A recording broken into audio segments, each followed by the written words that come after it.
काय हो एवढा शर्ट वगैरे घालून कुठे चालले? हा, राऊंडला. मग राऊंड मारायला एवढं भारी शर्ट, ती फाटलेली तुमची बंडी ती घालून जावा. हा, मला शर्ट घालायचा आहे आज. का पण तुम्हाला शर्टच का घालायचंय आज?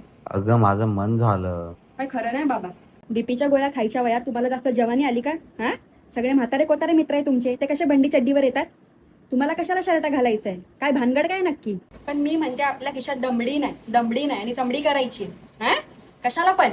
तरी ना मला काल पण डाऊट आला. मला बोलतात कामाला जायचंय, मला शर्टाला एकदम कडक इस्त्री कर दगडासारखी. कशाला? हा, आधी ते एकदम चुरगळल्या मुरगळलेला घालून जायचे, आता कामामध्ये काय कोण नवीन मॅडम आली आहे काय? ओ, तुमचा फोन वाजतोय. बाई, कसे कुत्र्यासारखे पळत आले. असं त्यांना झालं की काय हाय फोन मध्ये आणि काय नाही. एवढे काय घाबरले तुम्ही? हा, मला बघू दे, थांबा मला बघू दे. हा, हे पासवर्ड आलाय, पासवर्ड टाका, मला बघायचं. रोहिणी कोण आहे? रोहिणी कोण आहे? अगं बहीण आहे माझी. संगीता कोण आहे मग? हा, अरे मोठी बहीण आहे माझी. सगळ्या बहिणीच आहेत. मलाच माहिती आहे यांची संगीता कोणती बहीण आहे ती. अगं मग बोलवतो घरी.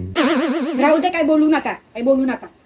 बघून घेईल आणि असा दणका देईल ना मग समजून जाईल यांना काय असतं ते सगळं. आपले गुडघे दुखतात, आपलं वय झालं, टक्कल पडलंय, पांढरे केस झालेत, काय करणार आहे ती मेहंदी लावून? हा, ते उद्या परत पांढरे होणार आहेत. हा, लय चाललंय या बाबाचं काहीतरी, बघायला लागल मला. एवढं बोलून बाबा चाललाच आहे राऊंडला. चला मी पण येते, चला. हा, काय झालं मग? चला मी पण येते, मी पण बघते काय आहे ते.